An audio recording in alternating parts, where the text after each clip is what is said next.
Hello, my dear friends. This past week has been another period of fighting and battling, particularly in the political arena, but it's true also in other areas in society. And it's just unbelievable. And the public takes a certain relish in watching people attack each other and assault each other and use profanities and embarrass one another.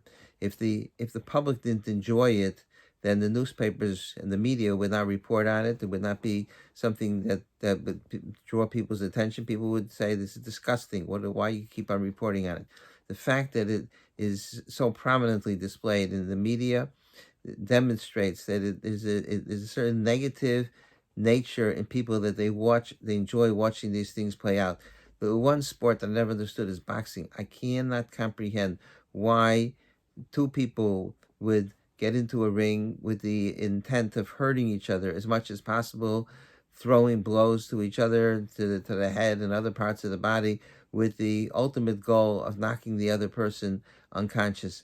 And this attracts millions of people on TV or online or in other modes, watching the spectacle of two people trying to knock each other unconscious and inflict as much pain as possible. It's a sad testimony on human nature. And what we've been watching especially in the political arena, is one huge boxing match over every day, people fighting with each other and throwing blows to each other and humiliating and with profanities. And it's very disheartening. So you might think that this is like a new thing. I don't remember growing up that there was so much animosity in society and so much hatred and so much anger. It's new, but it's not new. It says in Kehalos, "Ein kol chadash tachas hashemesh." There is nothing new under the sun. And I was looking at the parsha, and there was one pasuk that resonated with me. It jumped out at me because it captures the same way that human nature is today. That's how it was in the time of when the Jewish people left Mitzrayim. In this week's parsha, in 4 instances, the Torah talks about verbal assaults that the Jewish people made against who? Against none other than Moshe Rabbeinu. You would have thought that Moshe Rabbeinu would have been held in super enormous esteem. He would have been an untouchable. Nobody would dare speak a word against Moshe Rabbeinu. Not only did he take the Jews out of Mitzrayim, but he performed 10 miracles in Mitzrayim and miracles at the Yam Suf, Kriyas Yam Suf. He spent 40 days on a mountain without eating, talking to God. So you would have thought that he would be on a platform of enormous respect, but instead, throughout the Chumash, there's constant attack on Moshe Rabbeinu, because people in relish attacking people in positions of authority, and they accuse them, just as we have today, conspiracy theories. There were conspiracy theories against Moshe Rabbeinu. When Rashi says in Devarim that when Moshe Rabbeinu came late, people said, you know why he came late? Because he was plotting against us. When he came early, it was because he had a fight with his wife. Of all people, Moshe Rabbeinu devoted his whole life to the Jewish people, and they accused him of plotting against them. Moshe Rabbeinu was accused of embezzling money when he built the Mishkan. So in this week's parsha, there are 4 instances where Moshe Rabbeinu is assaulted by the Jewish people. First, they came to Yam Suf. They were stuck. Sagar Leim HaMidbar. The desert closed in. There was no place to escape. The Egyptians were pursuing them, hot on their tail, with their chariots. And there was the Egyptians on one side and the Yam Suf on the other side. So what do the people say to Moshe Rabbeinu with a great deal of sarcasm? Where there's not enough graves in Egypt, you had to take us to the desert to die. We could have died in Egypt. There's plenty of cemeteries in Egypt. Why do we have to go to the desert to die? Okay, that situation was resolved with Kriyas Yam Suf. Then the people traveled for 3 days and they didn't have water. And they came to a place called Mara, and the water was bitter. The people complained to Moshe. Instead of discussing the situation with Moshe, they complained bitterly with Moshe Rabbeinu. So Moshe Rabbeinu threw a stick into the water, and that made the water sweet. Okay, that was resolved. Then the people, they ran out of food to eat because the matzah ended. Vayilono kol hadas Yisrael Moshe ve'adol. The kol hadas, that means the entire population. Vayomru aleim b'nei Yisrael miyutenu musenu b'yad Hashem be'eretz Mitzrayim. Again, this business about we wish we could have died in Mitzrayim. They said, if only we had died in Mitzrayim, b'shiftenu atzir abasar, where we sat on the pot of meat. They were slaves in Mitzrayim. They didn't have cholent to eat, and they didn't have rib steak, but they described it as if, wow, in Mitzrayim it was such a luxurious life, and here we're going to die in the desert. Why couldn't we have died in Mitzrayim? And again, that was resolved. The Rebbeinu Shalom brought the man from the Shemayim, from the heavens.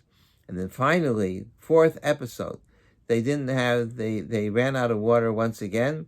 By Yarav Ha'am and Moshe, they battled with Moshe. They fought with Moshe. Give us water. Why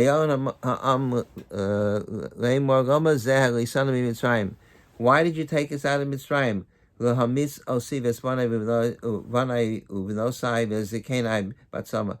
same, almost the same phrases. Why did you take us to the desert that we should all die of dehydration? We could have stayed in Mitzrayim. We didn't need to be in the desert to die from lack of water. What's Moshe Rabbeinu's response? In the fourth instance, Moshe Rabbeinu turns to God and he says, "Vayitzik Moshe al Hashem lemor, ma e'aseh l'am hazeh od ma'at uskuluni." He said, "What should I do for these people? They're just this far away from stoning me." And so, what resonated with me is the fact that here you had the people in the desert that had left Mitzrayim after 210 years of slavery, and Moshe performed all these miracles, and it was obvious that Hashem was on their side, and there was the Anan in the daytime, a cloud, and then at night there was a non-Aish, there was a fire, and it lit up the camp. You had to be blind not to see all the miracles that were taking place. Moshe Rabbeinu, things got so bad that Moshe Rabbeinu said, Od ma'atas kulini, just and a little bit more, they're gonna stone me. And watching the discussions that are taking place between politicians, you have the same feeling. Od ma'atas kulini, and they're saying that of each other. You tried to kill me. This one says that. You tried to kill me. No, you tried to kill me. They're at each other's throats. But you see that even 3,000 years ago, with Moshe, the Jewish people, with Moshe Rabbeinu, it was the same story. They were so angry at Moshe Rabbeinu that Moshe laments to God, what am I supposed to do? What am I supposed to do with these people? They're trying to kill me. They want to murder me. They want to stone me. They're so upset. So I want to ask a question. How come there are 4 times when they complain to Moshe in the Parsha? How come it's only after the 4th time that Moshe says, Od ma'atus kuluni, that a little bit more and they're going to stone me? Why didn't he say it the other times? Why didn't he say by Yam Suf? Or why didn't he say when they ran out of food? So I think the answer is that there's a progression here. The people did not trust Moshe Rabbeinu. We look at the story with hindsight. We know that HaKadosh Baruch Hu took care of everything and he was going to resolve all the problems. But they were new to this. They were idol worshippers. And now it was being introduced to them the fact that there's one ruler of the universe, and you have to have bitachon, and you have to have faith in HaKadosh Baruch Hu. And Moshe Rabbeinu was HaKadosh Baruch Hu's agent, but they didn't trust Hashem, and they didn't trust Moshe Rabbeinu. So every time there was a crisis, they complained bitterly. And there's an escalation in these psukim, because the first time it just says when they said Amibli Ein Korban Mitzrayim, they said Vayomru al Moshe. They said to Moshe, there's not enough graves in Egypt. The second time and the third time already was Vayilonu. Vayilonu means complain, to kvetch. This is the escalation, that it was another crisis, another problem, so they got more upset. And finally, the 4th time, the Chumash says Vayarav Ha'am Moshe. There was a battle. A Meriva is a battle, a fight. Why the 4th time? Because the tension between Moshe and Klal Yisrael escalated. Each time there was another problem. They became more upset and more angry and more accusatory and more conspiracy theories were running through their minds.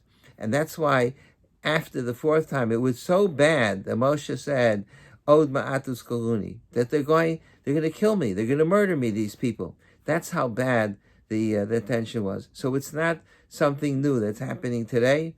This is age old. I mean, look, it started with Cain and Hevel, that they couldn't get along.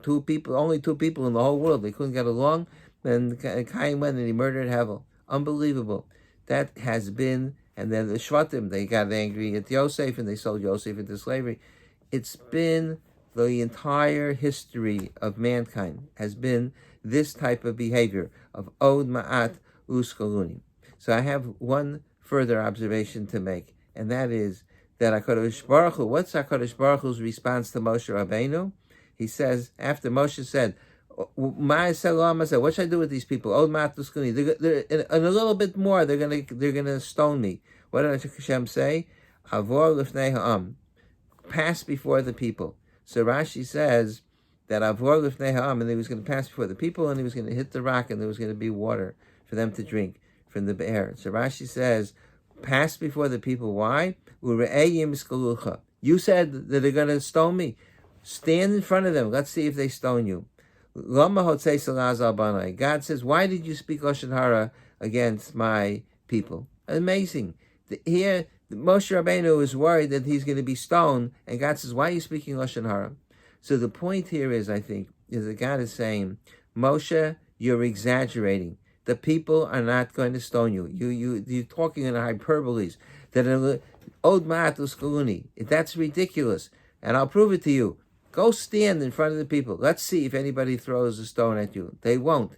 So what you see is that just like the people get caught up in their own frenzy, and there's an escalation, it goes from Vayomer to Vayolonu, that they bitterly complain, and then Vayorav, and then in the last instance, that they're fighting. There's a machlokas, there's acrimony, there's bitterness, there's tension. So the same way that the people got caught up in their own frenzy, even Moshe Rabbeinu got caught up in that frenzy. And Moshe Rabbeinu turns to God in desperation. He says, they're ready to stone me, which was a gross exaggeration, which HaKadosh Baruch Hu pointed out to Moshe. And look how God always comes to the defense of the Jewish people. He says, why are you speaking Lashon Hara? Why are you saying? You're saying they're going to stone me. That's ridiculous. God defends the Jewish people, even when their behavior is inappropriate. But I think the takeaway from this is that it's so easy to get caught up in when there's arguments and there's fighting, and what we need to do on our end is, instead of cheering people on, or there's this negative pleasure in watching people, the gladiator syndrome, or a boxing match, to watch people go at each other and attack each other. We need to say, this is something that I find obnoxious and offensive, and I'm not going to be part of this. And this is not the way it's supposed to be. Tone it down. That's what God was saying to Moshe Rabbeinu. They got carried away with their emotions. You don't need to get carried away with your emotions. You don't have to say that they're going. You should not be accusing them they're going to throw stones. It's not going to happen. So God is saying to Moshe, you have to stay calm in spite of the anger and the animosity that they're displaying. That don't allow them to transfer their anger to you as well, or to instigate the anger in you. And now you become part of this confrontation and conflagration and fight and machlokas. Stay out of it. They'll be angry. Let them say whatever they want, but don't become part of it. You should find it to be offensive. You don't want to be part of the boxing match. You don't want to watch people go at each other like gladiators. So you have to stay calm and stay away. And that's our role as well as religious Jews. And we have to set an example for the rest of the world. The way that we have to resolve issues is not with fighting. It's not with machlokas. We should never, chas v'shalom, come to the level where the person is going to cry out to HaKadosh Baruch and say, oh, ma'ati uskuluni. A little bit more, and they're going to go ahead and they're going to stone me. And it happens sometimes that people feel that way. And it happens that people that actually do terrible things to each other in order to get them. They go to the government and they inform on that, all sorts of things. We cannot get caught up in that. That's not the Jewish way. That old Matus Kuni, even to feel that way about other people is not appropriate. And if we will stay calm, if we will not engage in this type of behavior, we will be setting a positive role for the rest of mankind. Will it change the whole world? It's not going to change it. But that is the role of Klal Yisrael, to set the highest standards, so that people, when they look at the Jewish people, they should say, you know what? I wish I could be behaving in this manner, because this is the morally correct way of refinement to conduct one's lives, and in this manner we will make a Kiddush Hashem.